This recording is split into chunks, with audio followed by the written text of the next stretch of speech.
सिद्धार्थ नमो आर्याण नमो गच्छया नमो लोई शब्दशा चत्तारि मंगलम हरिहंता मंगलम सिद्धा मंगलम साहु मंगलम केवली पंडितो धम्मो मंगलम चत्तारि लोकोत्तमा हरिहंता लोकोत्तमा सिद्धा लोकोत्तमा साहु लोकोत्तमा केवली पंडितो धम्मो लोकोत्तमा तारी शरणं पपव्यामि हरिहंते शरणं पपव्यामि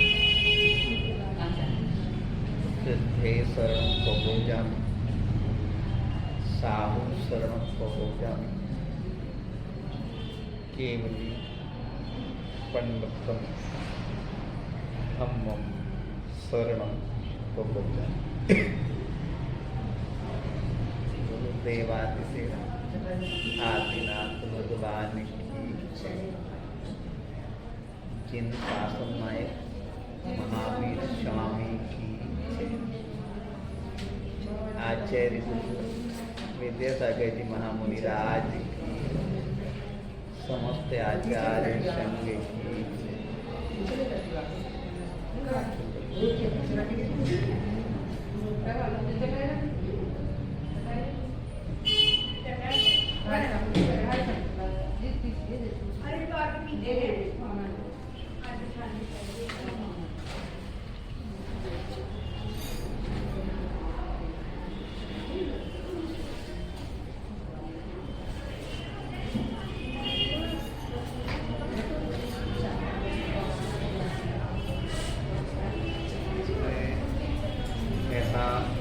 लिखा है सर्व विघ्न विनाशना। विघ्न सबसे ज्यादा हमें भविष्य की चिंता के रहते हैं और वर्तमान में मन एकाग्र नहीं है इस बात के रहते हैं। भविष्य की चिंता का विघ्न इसलिए भी है कि लोगों को ऐसा लगता है अभी हम ठीक हैं तो हमें इतनी उलझने हैं, आगे कितनी ज़्यादा होंगी। आप देखना कि सर्व विघ्न विनाश नहा, यानी सारे विघ्नों का विनाश किससे होता है? णमुकार से होता है। लेकिन सबसे बड़ी विघ्न तो है हमें इतनी ज़्यादा चिंता होती है वर्तमान की और भविष्य की, और अतीत के बुरे अनुभव, बुरी यादें, बुरी बातें आदमी को कचोटती हैं। विघ्न सबसे पहले अतीत की बुरी बातें, वर्तमान में जो है उसके प्रति अपन को महत्व नहीं मालूम, और भविष्य की चिंता, ये सबसे बड़ी विघ्न है। और इन विघ्नों के बीच में व्यक्ति आकुल व्याकुल इसलिए है कि सत्संगति नहीं मिली और कोई ने अच्छी चीज़ आपको बताई नहीं। एक बार क्या होगा, समाचार महाराज जी बता रहे थे ऐसा कि 5 किलोमीटर किसी को सफ़र करना था पैदल, ऐसा घटना है। तो कहते हैं कि 2-3 बजे उठा कि जैसे सिखाई की यात्रा करते हैं कि 2-3 बजे उठेंगे तो अंधेरा रहता है, तो ऐसा कहते हैं कि उन्हें 5 किलोमीटर कहीं जाना था किसी एक स्थिति देखने के लिए, अंधेरा था। तो लोगों ने कहा कि ऐसा करें आप लालटेन ले लें या टॉर्च ले लें। जब वो चलना शुरू किया तो उसको तो 4 कदम दिख रहा था टॉर्च से, तो कहता है 5 किलोमीटर जाना और 4 कदम दिख रहा है, मानो उनकी 2 कदम दिख रहा है। ये कैसे संभव? जाना कितना है? 5 किलोमीटर, और दिख कितना रहा है? 2 कदम। तो वो घबराने लगा, क्या 2 ही कदम तो दिख रहा है, मतलब 25,000 कदम चलना है और 2 कदम दिख रहा है। स्वाभाविक तर्क से सोचा यार चिंता होगी कि 2 कदम मात्र दिख रहा है और जाना है 25,000 कदम। तो किसी ने बड़े स्नेह से समझाया, कदे पे हाथ रख के नहीं, ऐसे 2 कदम चलते चलते 25,000 कदम आपके हो जाएंगे। आप तो सिर्फ 2 कदम लेंगे। ऐसे ही लगभग याद है 19 साल तो हो गए हमारे जीवन में, 19 बल्कि 20 साल, कि भविष्य का जब भी सोचा तो तुरंत हमारी अंतरात्मा ने जवाब दिया कि जिंदगी तो एक दिन की है, आज की है। हम कल की चिंता में आज खराब कर रहे हैं। हमने बहुत पहले लिखा था कि जिंदगी एक दिन की, जाग सको तो जागो। आज की जिंदगी, जो सुबह सुबह बाद जागेगा उसे पूरा दिन जीने को मिलेगा, जो दोपहर में जागेगा उसे आधा दिन जीने को मिलेगा, जो शाम समय जागेगा उसे अंत समय जीने को मिलेगा। अरे जागना ही है तो सुबह सुबह जागो ना, इसी में विवेक विचार है। और ना रात जागने वाले को रात्रि का अंधकार 84 का चक्कर लगाता है। अब ये माना दिन चल रहा है, दोपहर चल रही, युवावस्था है, या थोड़ी उम्र जिनकी बढ़ गई मान लो तो वो टाइम समय चल रहा है। लेकिन सच्चे अर्थों में देखा जाए तो कभी किसी का मरण होगा, कोई ना कोई दिन तो होगा। सोमवार होगा या मंगल होगा या बुधवार होगा या गुरु होगा या शुक्र होगा या शनि होगा, इतवार, कोई ना कोई दिन तो होगा जब वो मरेगा। कोई ना कोई तारीख तो होगी, कोई ना कोई समय तो होगा कि सुबह 9 बजे के, शाम को 7 बजे के, रात्रि में 10 बजे के, और अर्धरात्रि सुबह 3 बजे, कुछ ना कुछ क्षण तो होगा। इसका अर्थ है कि मौत तो होना ही है, लेकिन यदि आज की जिंदगी अपन जिएंगे तो उसमें समझदारी हो जाएगी। क्या समझदारी हो जाएगी कि उसने तो आज की जिंदगी जी, इसलिए उसका मरण होगा तो बड़ी शांति से होगा, क्योंकि उसके सिद्धांत में तो क्या है कि हमारी ये कई दिन की जिंदगी है, कल होगा तो कल देखा जाएगा।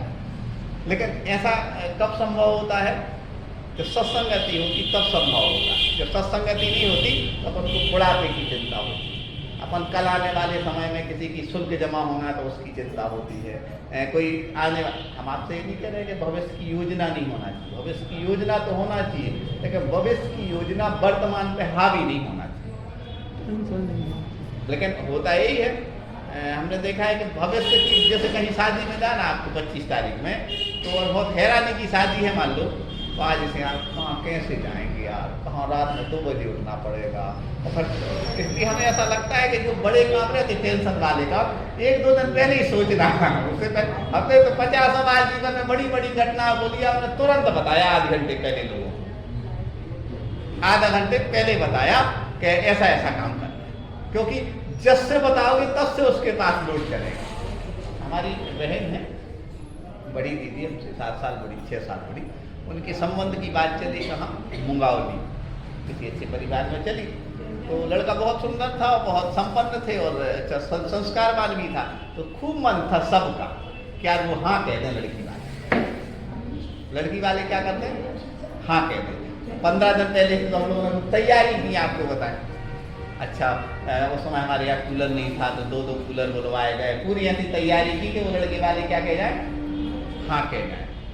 देखने में सुंदर लगती थी तो लगा कि हाँ कह देंगे, लेकिन कुछ संयोग रहा कि वो देख के गए और अपन इंतजार करते हैं। तो उसमें थोड़ी मायाजारी भी चलती है, इतना तो पूछो क्या चीज़ें पहुँच गए कि नहीं पहुँचे, कि ताकि वो कुछ ऐसा सकारात्मक जवाब दे। हम लोग तो सबकी बात बता रहे हैं, तो निर्माण कर बहुत गहरी बात बता रहे, ऊपर की बात नहीं बता रहे आप। तो ऐसा पूछा तो कि हाँ अच्छे से आ गए, उनका सकारात्मक जवाब उनका नहीं लगा से, तो हम तो समझ गए उस समय कि कुछ ऐसी बात है। तो हमारे मामा जी ले उनका वहाँ से फिर पत्र आया 2 दिन बाद, यहाँ सब लोग चिंता में क्या होगा क्या होगा, और हम सब से ही कह रहे हैं, मतलब उस समय समझ में आ गया कि आज कोई आदरणीय का संबंध वो भी अच्छा है, तो वो भी देखना, इससे अच्छा संबंध है, क्योंकि अपन को क्या करना है, डाइवर्ट करना है सबका मन। और अभी कह दो कि वहाँ से मना है तो एक लोड तो आता, नेगेटिविटी तो आती है, और नेगेटिविटी आएगी तो कर्म बंद होंगे, और कर्म बंद होंगे तो किसके होंगे, अपने ही होंगे, दूसरे के होंगे नहीं होंगे। एट ए टाइम 8 दिन बाद उनका जब लेटर आ गया तो भाई कपल पेयर नहीं जम रहा है, हमें तो पहले ही पता था, लेकिन इस दौरान हमने इन 8 दिन में दूसरी व्यवस्था कर ली। कोई और देखेगा तो मन आदमी का क्या हो जाएगा, डाइवर्ट हो जाएगा। ये मायाचारी नहीं है, ये सच्चे अर्थों में बताएं कि जिन जिन चीजों से लोगों को लोड बनता है उन चीजों को टालने की कोशिश करना चाहिए आदमी, क्योंकि वो दिन तो बीत जाएगा जो दिन सामने है, लेकिन उस बीते हुए समय में यदि हम संक्लेश परिणाम कर दिए तो अपनी मृत्यु आएगी, जब बहुत बड़ी बीमारियां घेरेंगी तब अपन को लगेगा कि उसको हम दूसरे ढंग से समस्या हल कर सकते थे। तो वैसे तो हल की नहीं, कुछ लोगों की आदत होती है बिल्कुल ऐसा सत्य बोल देते कि सामने वाला तिल मिला जाए, तो झूठ ही है, वो सत्य नहीं है। बुंदेलखंडी में कहावत है, काने से काने के हो तुरतई पर है टूट, और धीरे धीरे पूछ लो कैसे गई थी फूट। बहुत गहरी बात होता है, आपको ये बहुत कहा है, बहुत गहरी बात है। हम इसलिए कह रहे हैं कि जैसे ही आदमी से कहोगे कि मृत्यु तो निश्चित है, मरना है, बड़ी बीमारियां आएंगी, सामने वाला घबरा जाएगा। बल्कि उसको ये हृदय से एहसास कराना चाहिए कि मृत्यु और बीमारी कोई बड़ी चीज नहीं है। इस एक रोम बराबर जगह में 96 प्रकार के रोग हो सकते हैं। एक रोम बराबर कितने रोम हैं और कितने रोग हो सकते हैं कभी उदय में सामने। अभी अपन सब लोग जाए ना, अपना चेकअप कराए तो एक ना एक छोटी छोटी बीमारी तो निकल ही आएगी। ना मृत्यु बड़ी चीज है, ना बीमारियां बड़ी चीज हैं, बल्कि वो उन चीजों को अपन देखो, सबसे बड़ी बीमारी तो कौन सी है? जन्म, जरा और मृत्यु, ये 3 रोग हैं। अब इन रोगों से मुक्ति पाने के लिए आपको अंदर से ऐसा तैयार पड़ना पड़ेगा। अभी हम जब वो कर रहे थे, कैंसर कर रहे थे, हमारे अंदर विचार आ रहा था कि यदि हम ऐसी चीज आपको बताएं जो आपको क्या क्या है आपको बताएं, इतना ज़्यादा पूर्व कर्म का उदय रहता है और बाहरी माहौल रहता है कि आदमी बिल्कुल प्रचंड पड़ जाता है। अंग्रेजी में बोले तो, हिंदी में कहें कि बहुत ज़्यादा त्रस्त हो जाता है अपने मन से, माहौल से और दुनिया की चकाचौंध से। ऐसे समय यदि उसको सही चीज़ नहीं बताई ना तो वो टूट जाएगा, या तो ब्लड प्रेशर लो हो जाएगा, या हाई हो जाएगा, या शुगर बढ़ जाएगी, या इतनी निराशा जीवन में आ जाएगी कि मुस्कुराहट तो रहेगी, क्योंकि ऐसा लगेगा उसको कि यार हमारा जीवन व्यर्थ जा रहा है। उनके यहाँ तो 4-4 मकान बन गए, उनके यहाँ तो करोड़ों का काम चल रहा है, उनकी बिटिया तो विदेश चली गई, हम इनका बेटा तो ये हो गया है, इनके यहाँ, या अपन अपने आप में क्या हो जाते हैं, नकारात्मकता से भर जाते हैं। धर्म ध्यान में भी भैया वो तो प्रतिमा का पालन कर रहा है, नित्य व्रत उपवास कर रहा है, हमारा तो शरीर बिल्कुल, मतलब नेगेटिविटी सब आ जाती है। लेकिन कोई आपको ये बताए कि जैसे ही तुमने सामने देखा और जहर चढ़ा, क्योंकि वो जीव अलग जगह से आया है और अलग जगह जाना है, उसका कर्म अलग है, उसके सिद्धांत अलग है, उसकी सोच अलग है। अभी हम एक देख रहे थे 8-10 दिन पहले हम जिनवाणी देख रहे थे। जिनवाणी के बाहर उसके फोटो के बाद एक छोटी जिनवाणी थी, माता का महाराज जी लगे, और उसमें क्या हुआ था, एक बहुत सुंदर फोटो बनी थी युवा की, बहुत सुंदर, बहुत गोरा, बहुत सुंदर, और नीचे लिखा था कि जन्म तिथि इतनी और 43 साल की उम्र में डेथ हुई उसकी स्मृति। और कोई बहुत भारतवर्ष के सबसे बड़े कोई ऐसे उद्योगपति रहे जैन समाज में, उनका वो बेटा था, 43 साल की उम्र वो डेथ हो गई। हमने उसकी थोड़ी डिटेल जानकारी ली, बहुत सुंदर था, उसकी पत्नी बहुत सुंदर थी, उसका एक ही बच्चा था, सब अच्छा था, लेकिन 43 साल की उम्र में वो चला गया।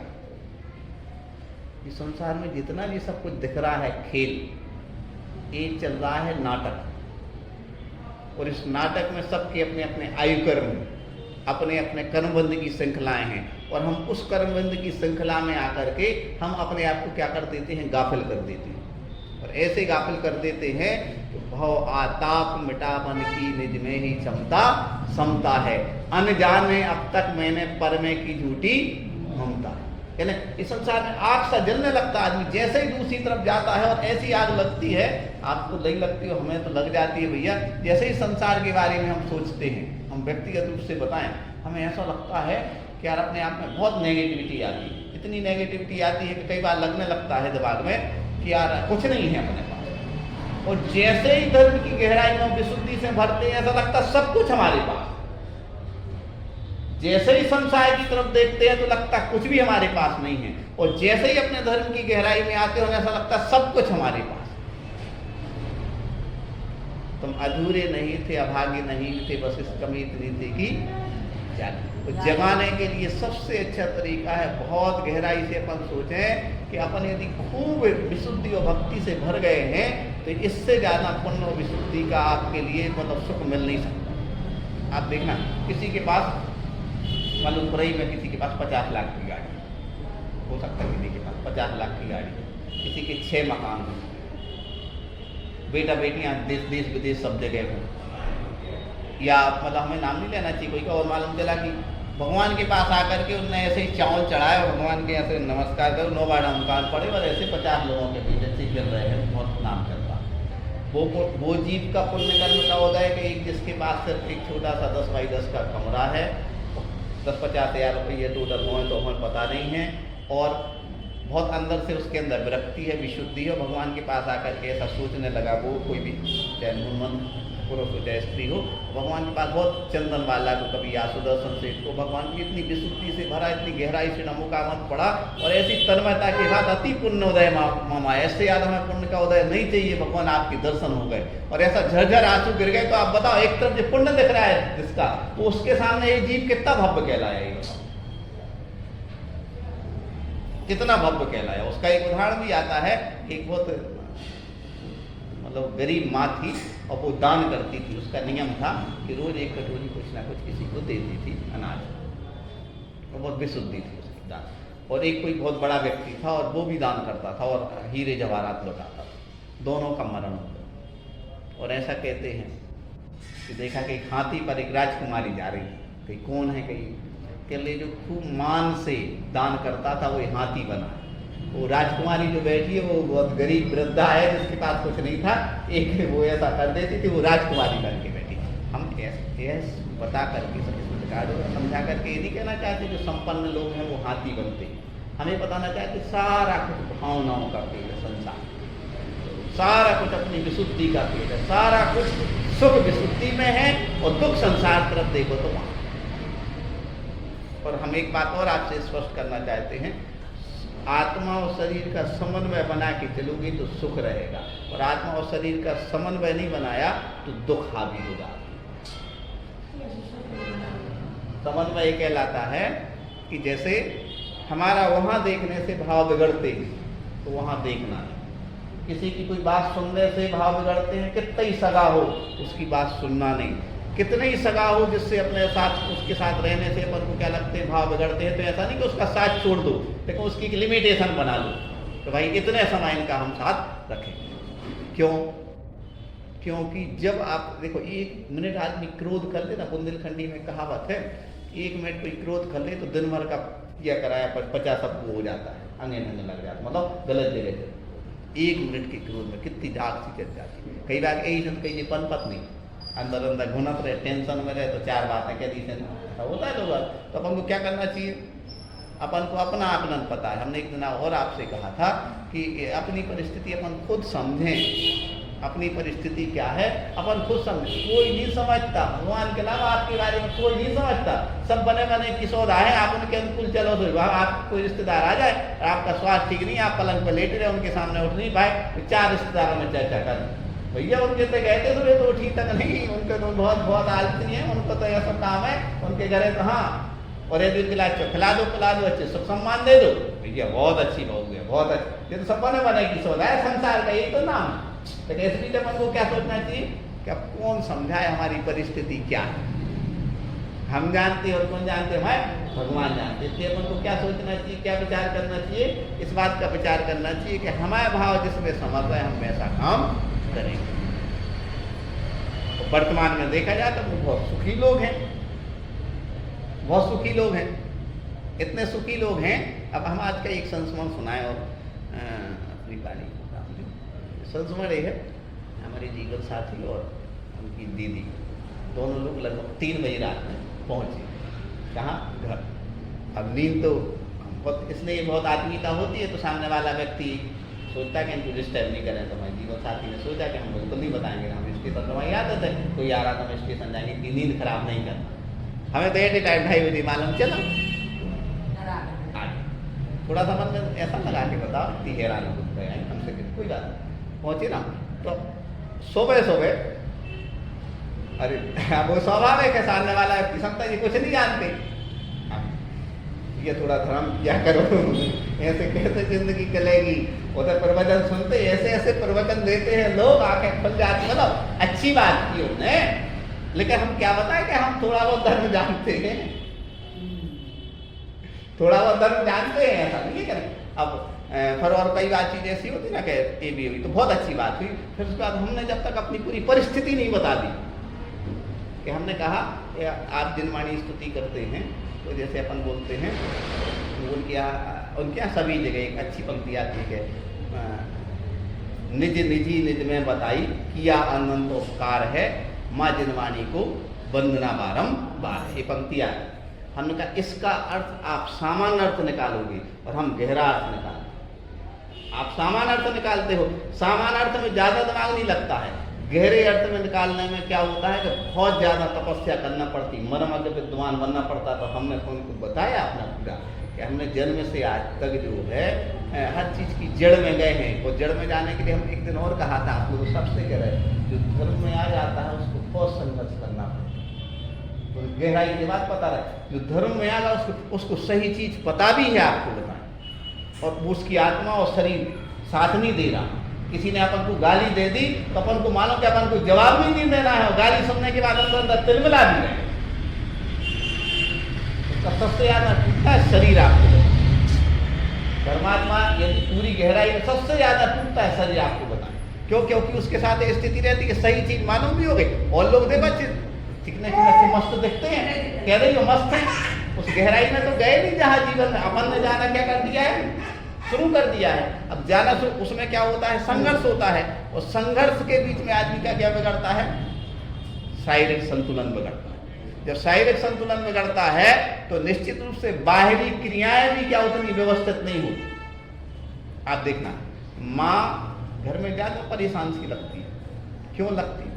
क्योंकि उसको बड़ा बेटा भी उतना ही प्रिय है, और तीसरे नंबर का ही प्रिय है, और चौथे नंबर का ही प्रिय है। माँ इसलिए परेशान है, और अकेली जो मान लो बड़े की बहू है या मंझले की, वो बात मस्त है कि हमारी दुकान अच्छी चल रही है और हमारा जो कारोबार है पकाना, हमें क्या करना, बताई तो तीन की चिंता है या पांच की चिंता है। क्यों? क्योंकि बताई के साथ सबका चिंतन है। ऐसे ही तीर्थंकर जो होते हैं ना, प्राणीमात्र का कल्याण, अब उसको विशुद्धि से जोड़ दोगे तो क्या होगा, सुख मिलेगा, और विशुद्धि से नहीं जोड़ोगे तो क्या मिलेगा, दुख मिलेगा। तो विशुद्धि बढ़े इस बात की अपन को कोशिश करना। विशुद्धि बढ़ेगी तो क्या होगा, उसका एक ही अंत होगा, एक ही लाभ होगा, एक ही परिस्थिति होगी कि कोई सुखी हो ना हो, लेकिन हम जरूर सुखी हो। इसलिए अपन को कोई को अपनी जरूरी नहीं है कि अपनी परिस्थितियां बताएं। यदि आप किसी को अपनी परिस्थिति बता दोगे तो आपके ऊपर उसका सिर पे हाथ रहेगा ही रहेगा। बस आप उसकी परिस्थिति बता दो, लेकिन बताना अपन उसको ही जरूरी समझते जहाँ अपन को लगे उचित, वरना बताने की जरूरत नहीं है। आज नहीं कल, कल नहीं परसों, कभी ना कभी व्यक्ति को मालूम चलेगा। और नहीं भी चले तो जितने लोग मर जाते हैं ना, जितने लोग मर जाते हैं वो बहुत गंभीर रहे, वे अपने तथ्य कह नहीं पाए आपसे। बाद में याद आता है कि यार पापा ने यार पेट काट काट के वो 2 एकड़ जमीन खरीदी थी यार। बाद में अच्छा पापा यही से उस समय वहाँ से ब्याज से पैसा ले आए थे, अच्छा अब समझ में आया कि ब्याज के पैसा काय किया, जमीन ली थी पापा ने उस समय। जब पापा चले गए, जब उनकी फोटो के सामने आती रो रहा, वो तपस्या समझ। लेकिन उन्होंने बताई नहीं कोई को, ईसा नहीं बताई कि अभी कोई को बताएं, घर में टेंशन बढ़े, ईसा खुद ही होगा तो ऐसा ऐसा होता है। अपन को भी कोशिश करना चाहिए पूरी समझदारी और गंभीरता के साथ। क्या सोचना चाहिए कि अपनी गंभीरता अपन को पता है, इसलिए अपने आप से प्रेम करो। आज ही कह रहा, हमेशा कह रहा कि आप अपने आप से प्रेम करोगे तो सुखी रहोगे, और आप जैसे ही दूसरी की तरफ जाओगे और आप दुखी रहोगे। सबसे पहले आप जन्म से आज तक पहले नरक निगूत त्रेंच के कष्ट अपने महसूस करो, कितने कष्ट आए मनुष्य जीवन में आए। आपको अभी तक जितने संघर्ष रहे तो अपने आप को संभालो, पहले अपने आप को संभालो, हृदय की गहराई से भगवान की भक्ति से भरो, और पूरी कोशिश करो कि आप अपने शरीर को जो चाहिए है धर्म के अनुकूल वो अपन दो। नींद चाहिए है, नींद दो। धर्म के अनुकूल भोजन चाहिए, हम ऐसा नहीं कह रहे कि अभाव से लेने लगो, लेकिन जो खाओ वो भोजन दो। इसके बाद ऐसे सारे कार्य करो जिससे तनाव क्या हो, कम। और यदि आपने ऐसा नहीं किया ना तो आपको अपना ही खुद का पश्चाताप होगा। जब आप ज्यादा बीमार पड़ जाएंगे, अस्पताल में एडमिट होंगे, तब याद आएगा कि यार भैया जी एक मंदिर में आते थे, वो ये कहते थे कि अपने शरीर की खुद केयर कर लो। क्यों?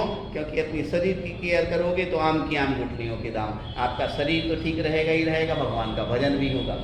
और यदि शरीर ठीक नहीं है तो गए थे 4 रुपया बचावे, लग गए 40, और धर्म ध्यान छूटो वो अलग होगा। बीमारी शरीर में आ गई तो बाबा जीवन भर हैरान। हमने तो खूब लोगों को समझाने की कोशिश करते हैं, लेकिन हम सही बताएं उनको ही समझ में आता है जिनको विश्वास हो। जैसे बड़कुल जी को ये विश्वास होगा, आदमी गरीबी क्यों आती, इसलिए तो आती कि 4 रुपया बचा कि भैया हम 4 रुपये ही बचा लें, ठीक है ना।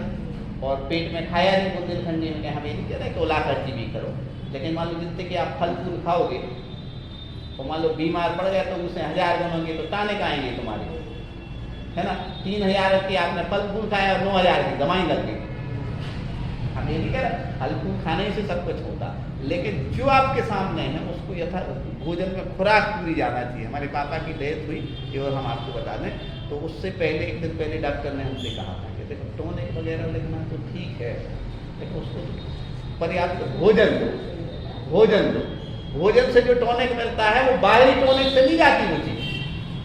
ऐसे ही धर्म की दृष्टि से अपन देखें कि बहुत विशुद्धि से भोजन करो। आज ऐसे लोग जब भोजन करते ना तो अमृत बना के नमो कामन पढ़ के भोजन करोगे, अलग विशुद्धि रहेगी, और संकलेश में भोजन करोगे तो अलग अलग। संकलेश में भोजन करने से क्या होता है, जैसे महाराज जी के हाल होते ना, क्या होता उस समय परिस्थिति रहती है। तो हमारा कहने का तात्पर्य ये है, समझाने का भाव ये है कि अपने अंदर की विशुद्धि बढ़ाना है तो हमें पूरी कोशिश करना चाहिए कि हमें अपनी केयर जरूर करना चाहिए। अपने केयर करने से क्या होता है, सारी विघ्न दूर हो जाती। कौन कौन सी विघ्न, सर्व विघ्न विनाशना है। और फिर अपन को का मंत्र का अर्थ भी समझ में आता है, और उसका आखिरी पॉइंट पे हमें आपको ये समझाने की कोशिश कर रहे हैं कि कोई किसी स्तर पे आपका साथ दे ना दे, लेकिन आपको सेटिस्फेक्शन रहेगा। क्या सेटिस्फेक्शन रहेगा कि हमने अपने शरीर की, अपने मन की, अपनी आत्मा की क्या की है, ठीक करने की कोशिश की। और यदि आपने ऐसा नहीं किया तो आपको ही क्या रहेगा, दुनिया में ऐसी कोई बीमारी नहीं है आपको तोड़ सके, दुनिया में ऐसा कोई गम नहीं है जो आपको रुला सके। किसी ने कहा है हाँ, जमाने में कौन सा गम है जो रुला पाएगा हमें, हमने तो गहन गम में खुशी के गीत गाए। कितना गहन गम का मान के चलो भगवान पार्श्वनाथ भगवान का कल्पना करो, भैया को समझाने गए और कैसा उन्होंने किया, कितना गहन गम कहलाया। अपन को कितना दुख होता है यदि अपना भैया मन अच्छे से बात कर रहा है उसका जवाब बुरा दे, वहां तो बुरा जवाब नहीं, सिलाई पटक दी सीधी। तो उन्होंने गहन गम में भी खुशी के गीत गाए। खुशी के गीत गाए मतलब अपनी आत्मा के। और जब आप अपनी आत्मा की तरफ लौटोगे ना तो कोई गाली भी देगा तो आपको सुन के अच्छा नहीं लगेगा, लेकिन सच्ची बात है, कटु सत्य है, आपको अंदर मुस्कुराहट आएगी यदि अपने अंदर विशुद्धि है। और यदि अपने अंदर विशुद्धि नहीं है, अपना शरीर ठीक नहीं है, तो गुस्सा में वो देख देगा अपन को तो पूरे दिल तिलमिलाहट रहेगी, क्योंकि अपना वैसे ही तो शरीर ठीक नहीं है, अपन ने देख भी लिया। तो सबसे पहले तो अपन को आत्मा का और शरीर का बना के करना चाहिए, संतुलन बना के करना चाहिए। आखिरी बार इन्हीं शब्दों के साथ वाणी को विराम देंगे। वही चीज़ देखना सुनना जिससे हमारी विशुद्धि और पवित्रता बढ़ेगी, वही चीज़ समझना जिससे हमारी, क्योंकि कई बार अपन ऐसी चीज़ भी सुन लेते हैं जैसे लगता है कि वो चीज़ें हमें तनाव दें, तो ऐसी चीज़ सुनना भी नहीं आपको बताएं। यदि तुम्हारे कानों में पड़ गई हैं तो आप उसको धर्म के अंदर मत करके सोचना कि बात है तो अच्छी, लेकिन क्या है हम उस बात के लिए, जैसे उदाहरण के रूप में बताते हैं इसको ग्राम में, कुछ क्षमा सागर महाराज जी से किसी ने कहा कि आप उपवास कर लो। मैंने कहा अच्छी बात, हम उपवास करेंगे।